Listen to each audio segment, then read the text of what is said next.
निर्वाचन आयोग द्वारा लोकसभा चुनाव की तिथि की घोषणा के बाद राज्य में विपक्षी दल महागठबंधन को आधिकारिक तौर पर घोषणा करने की तैयारी में लग चुके हैं। इसकी कड़ी में सोमवार को राज्य के सबसे बड़े विपक्षी दल झामुमो के कार्यकारिणी अध्यक्ष हेमंत सोरेन ने झामुमो से पूर्व बाबूलाल मरांडी से उनके राजधानी रांची स्थित मोराबादी आवास में मुलाकात की। बैठक के बाद हेमंत सोरेन, बाबूलाल मरांडी और प्रदीप यादव ने मीडिया से भी मुखातिब हुए। इस दौरान हेमंत सोरेन और बाबूलाल मरांडी ने कहा कि भाजपा को हराने के लिए राज्य में महागठबंधन हो चुका है, जिसकी आज आधिकारिक तौर पर सभी विपक्षी एक मंच पर आकर महागठबंधन की घोषणा जल्द करेंगे, जिसके लिए सभी विपक्षी दलों ने नेताओं से बातचीत चल रही है। लोकसभा चुनाव की घोषणा हो गई तो स्वाभाविक था कि आज हेमंत जी यहीं पर थे रांची में। तो फिर हम सब लोगों ने तय किया एक बार बैठ कर आगे चुनाव हम लोग किस प्रकार से लड़ेंगे, कैसे हम सब लोग तैयारी करें, तो इस संबंध में से चर्चा हो जाए। और फिर गठबंधन का भी मामला है तो उसके संदर्भ में भी थोड़ी बहुत चर्चा हो जाए और जल्दी से जल्दी मामला हम लोग निपटा। तो आज बातें तो काफ़ी दिनों से चल ही रही है और सैद्धांतिक रूप से आप सब लोगों को भी ध्यान में है, सीटों को लेकर के भी बातें करीब हुई है, लेकिन थोड़ा सा फाइनल शेप देने में थोड़ी अभी बचा हुआ है। तो आज हम सब लोगों ने भी तय किया है कि भाई हेमंत जी थोड़ा कांग्रेस से भी बात कर ले, नेताओं से, और फिर एक आध सप्ताह में मामला को साफ हो। तो ये कल लोकसभा चुनाव की घोषणा हो गई तो स्वाभाविक था कि आज हेमंत जी यहीं पर थे रांची में। तो फिर हम सब लोगों ने तय किया एक बार बैठ करके आगे चुनाव हम लोग किस प्रकार से लड़ेंगे, कैसे हम सब लोग तैयारी करें, इस संदर्भ में थोड़ी चर्चा हो जाए। और फिर गठबंधन का भी मामला है तो उसके संदर्भ में भी थोड़ी बहुत चर्चा हो जाए और जल्दी से जल्दी हम लोग निपटा।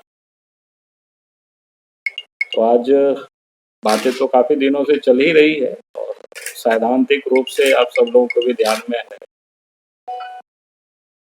सीटों को लेकर के भी बातें करीब करीब हुई है, लेकिन थोड़ा सा फाइनल शेप देने में थोड़ी बचा हुआ है।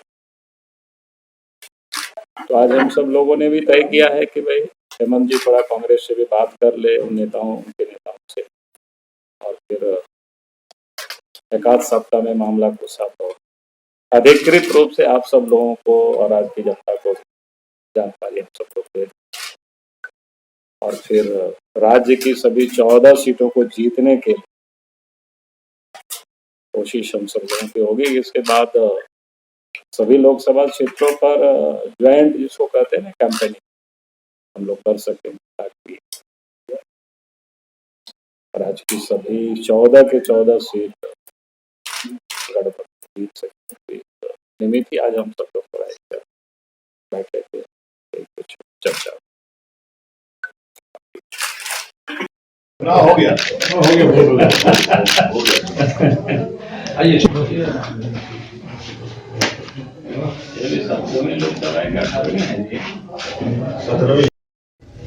देखिए, अभी जो बात आदरणीय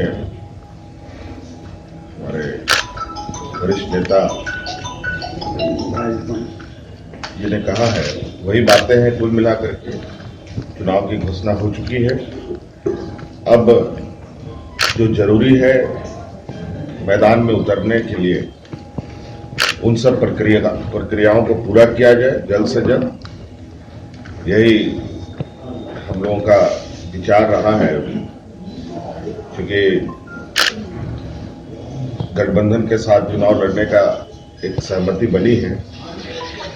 उस गठबंधन का अधिकृत रूप से बातें लोगों के समक्ष आ जाए, क्योंकि हम भी रांची में थे, सर भी रांची में थे, तो हम लोगों ने चुनाव की घोषणा होने के बाद इस घोषणा पर चर्चाएं की, किस तरीके से ये घोषणा हुआ है। पूरी तरीके से आप देखेंगे कि पूरे लोकसभा जो 7 चरण में इन लोगों ने किया है, ये पूरी तरीके से सरकार ने अपने चुनाव सरकार कैसे जीते, मुझे लगता है कि बड़ी तरीके से इन लोगों ने फ्रेम करके ये दिन तिथि और चरणे जो है इसको लोगों ने सेलेक्ट किया है।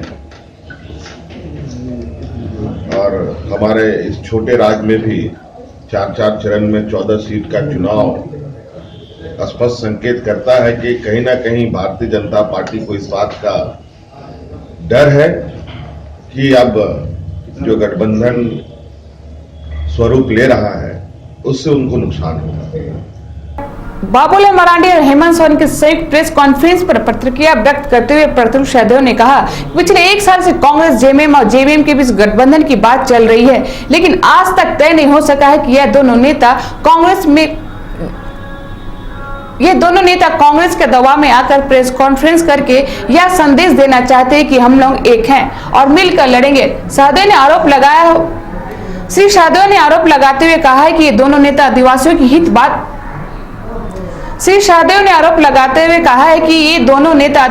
हित की बात करते हैं, जबकि यही दोनों नेता सबसे ज्यादा आदिवासियों का नुकसान पहुंचाया है।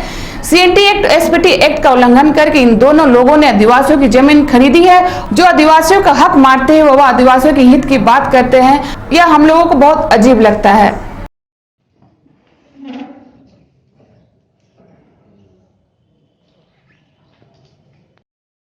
कांग्रेस और झारखंड मुक्ति मोर्चा में राजनीतिक समानताएं काफी रूप से है और ये इनके नेचुरल अलायंस पार्टनर है। राहुल गांधी का पदार्पण हुआ कांग्रेस में युवराज के रूप में, बाद में उनकी ताजपोशी हुई।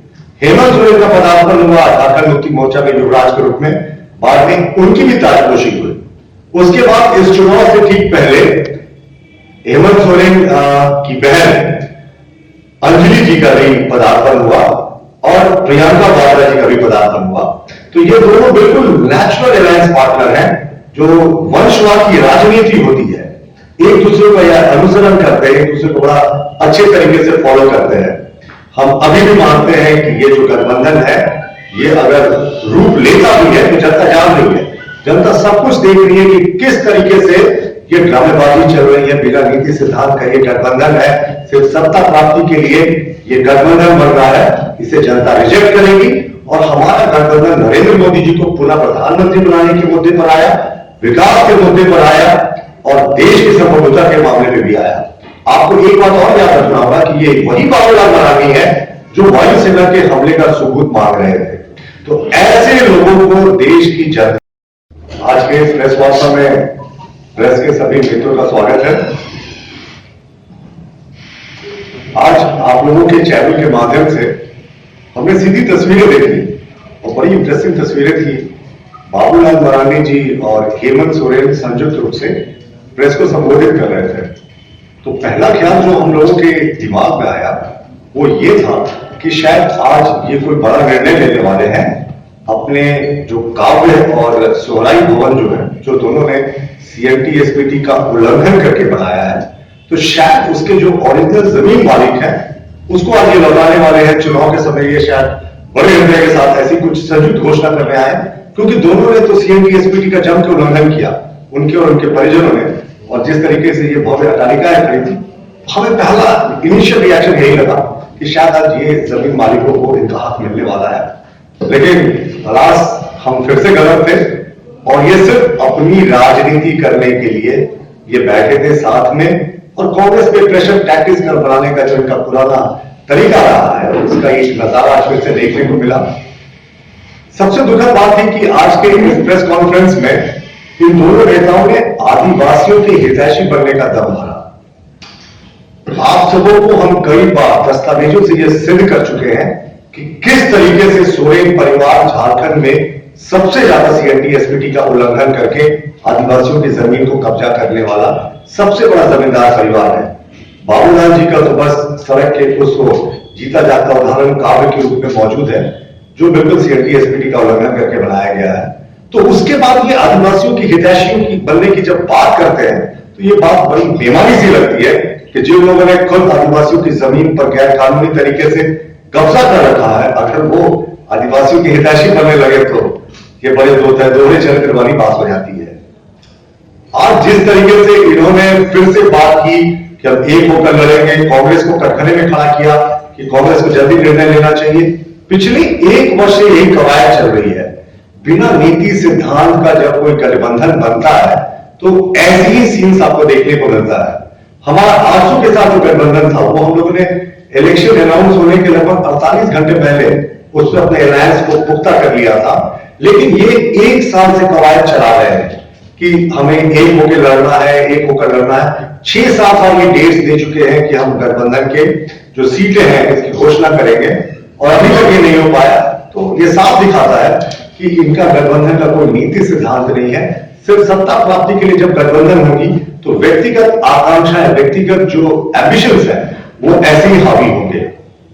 और जो सबसे बड़ा आज का इन दोनों का साथ बैठने का मैसेज वर्ड था वो ये था कि ये भाजपा से डर गए हैं और बिल्कुल बुरी तरीके से डर गए हैं।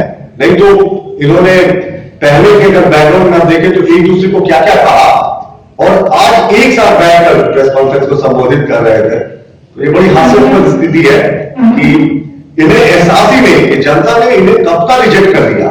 आदिवासी मूलवासियों को इन्होंने वोट बैंक बनाकर रखा था और अब हमारी रघुवर सरकार ने आदिवासी मूलवासियों को मेन स्ट्रीम में जोड़ने का कार्य किया है। तो इन दोनों नेताओं को ये एहसास ही नहीं रहा कि इनके पैरों के नीचे से कब जमीन खिसक गई। दोस्तों इनके लिए बड़ा एक मशहूर झारखंड मुक्ति मोर्चा ट्विटर इंडिया की तरफ से 13 मार्च को रांची में हेमंत चौपाल कार्यक्रम का आयोजन किया जाएगा। आयोजन हरमू स्थित सोहराय भवन में रांची में दिन के 3:30 बजे से शुरू होगा। यह चौपाल कार्यक्रम अध्यक्ष हेमंत सोरेन झारखंड मुक्ति मोर्चा ट्विटर इंडिया के ट्विटर हैंडल द्वारा देश विदेश में प्रसारित किया जाएगा। ट्विटर इंडिया द्वारा इस चौपाल का आयोजन झारखंड में पहली बार इस तरह से किया जा रहा है। सोशल मीडिया के बढ़ते प्रभाव को देखते हुए झारखंड मुक्ति मोर्चा ने इस तरह के कार्यक्रम को रखा है। ट्विटर चौपाल के माध्यम से झामुमो कार्यकारिणी अध्यक्ष माननीय हेमंत सोरेन और झारखंड की जनता युवाओं के बीच सीधा संवाद स्थापित कर सकेंगे और सवालों का जवाब भी देंगे। लोकतंत्र का महापर्व 17वां लोकसभा के लिए देश तैयार है। कल उसकी औपचारिक घोषणा हो गई। विगत 5 वर्षों में जो देश ने जिस राज को झेलने पर मजबूर हुआ उससे मुक्ति का एक स्वर्णिम अवसर आया है। उसी परिप्रेक्ष्य में पार्टी ने कल चुनाव आयोग का स्वागत किया निर्णय का और हम लोग चाह भी रहे थे कि अब चुनाव की घोषणा जितनी जल्द हो जाए। हम लोग तो चाहते थे कि विधानसभा का भी चुनाव एक साथ हो जाए ताकि इस राज्य से भी जनता को मुक्ति मिल जाए। खैर जो हो, लोकतंत्र है, सबको जो जनादेश है उस जनादेश को पूरा करना था। इस लोकतांत्रिक प्रक्रिया में जो 51 से शुरू हुई और आज 2019 बहुत सारे बदलाव भी है। उन बदलाव में एक जो सोशल मीडिया का बदलाव है, क्योंकि अभी पूरे देश के वोटर में सबसे ज्यादा तादाद युवाओं की है। इसी बार हम देख रहे हैं कि लगभग 1.5 करोड़ ऐसे नए नौजवान मतदाता होंगे जो पहली बार वोट डालेंगे। तो स्मार्ट दुनिया है, स्मार्ट परिवेश है, स्मार्टफोन अब सबके हाथ में है, सोशल मीडिया से सभी कोई कनेक्टेड है। झारखंड मुक्ति मोर्चा और झारखंड मुक्ति मोर्चा के कार्यकारी अध्यक्ष हेमंत सोरेन जी भी लगातार सोशल मीडिया पर युवाओं के साथ, राज्य के प्रबुद्धजनों के साथ, देश के प्रबुद्धजनों के साथ एक लगातार संवाद के माध्यम से जुड़े हुए। हेमंत जी के फेसबुक में लगभग 70,000 से भी ज्यादा लोग सीधे तौर पे जुड़े हैं और 11,000 से भी ज्यादा लोग उनके ट्विटर के साथ खुद को फॉलो करते हैं, खुद से इंटरेक्ट करते हैं। हम लोग सोशल मीडिया के थ्रू, ट्विटर के थ्रू, चाहे वो यहाँ के भूख से हुई मौत का मामला हो, जिसको स्टार्वेशन डेथ कहते हैं हम लोग, चाहे जब वन अधिकार कानून पर जब हमला होता है, यहाँ के जल जंगल जमीन पर जब बातें होती है, 13 पॉइंट रोस्टर का जो कुप्रभाव यहाँ पर पड़ने वाला था। राज्य की डीसी महिमा पात्रे ने सरकारी गैर सरकारी संस्थाओं से पार्टियों के प्रचार के पोस्टर हटाने के साथ निर्देश दिए हैं। उन्होंने चुनाव आचार संहिता के मद्देनजर मादक पदार्थों और आवश्यकता से अधिक धनराशि एक स्थान से दूसरे स्थान लेकर जाने पर भी रोक लगा दी है। उन्होंने बताया कि लोकसभा चुनाव की प्रक्रिया के बारे में विस्तार से जानकारी दी। उन्होंने बताया कि हमारा लक्ष्य है कि 70 से 75% वोटिंग कराना है, जिससे बेहतर लोकतांत्रिक सरकार का निर्माण हो सके। साथ ही उन्होंने बताया कि अभी भी जिन मतदाताओं के नाम वोटर कार्ड में शामिल नहीं हुए हैं, तो ऐसे मतदाता को वोटर कार्ड में नाम जोड़ने के लिए अंतिम तिथि 9 अप्रैल 2019 निर्धारित की गई है। उन्होंने कहा कि लोकतंत्र का सबसे बड़ा पर्व है, इसमें वो जनता से अपील करते हैं कि ज्यादा से ज्यादा संख्या में मतदान करें और देश और समाज के लिए सही सरकार चुने। 8 नंबर कॉन्स्टिट्यूंसी, जिसका मैं आरओ हूँ as district election officer Ranchi की हैसियत में, उसका स्केड्यूल अनाउंस हो गया है और ये पहली स्टैट्यूटरी प्रेस ब्रीफिंग है जो रखी गई है। इशू ऑफ नोटिफिकेशन 10/4/2019 को किया जाएगा। Last date of filing nomination 3 बज के दोपहर में, मतलब 15 घंटे तक 18/4/2019 को इसी कक्ष में, इसी को आरओ चेंबर डेजिग्नेट किया जा रहा है जो डीसी रांची का कोर्ट है। इसी में नॉमिनेशन दी जाएंगी। स्क्रूटनी ऑफ नॉमिनेशन भी इसी चेंबर में 20/4/2019 को 11 बजे सुबह होगा। Last date of withdrawal of candidature 22/4/2019 को होगा, इसका हम लोग शाम को आपके साथ प्रेस ब्रीफिंग करके लिस्ट ऑफ फाइनल नॉमिनेशन आपको दे देंगे। पोल डेट 6 तारीख को होगी, सुबह 7 बजे से चुनाव होंगे। आपके माध्यम से हम अपील करना चाहते हैं कि सभी मतदाता जो हैं आगे आकर के वोट दें और हम लोग की कोशिश यह रहेगी कि हम लोग की किसी भी परिस्थिति में 70 से 75% वोट इस बार पड़े। आपको ये बताना चाहेंगे कि 10/4 तक ऑनलाइन, 9/4 तक online process of enrolment of voter, मतलब किसी को अगर नामांकन कराना हो वोटर की तरह तो 9/4 तक करा सकता है। मेरा लेकिन सुझाव यही है कि अगले हफ्ते में सभी लोग अपना करा लें, जिससे कि उनका एपिक कार्ड मार्किंग सब हो जाए। हम लोग इसके लिए स्पेशल ड्राइव भी चलाएंगे, जैसा पिछले महीने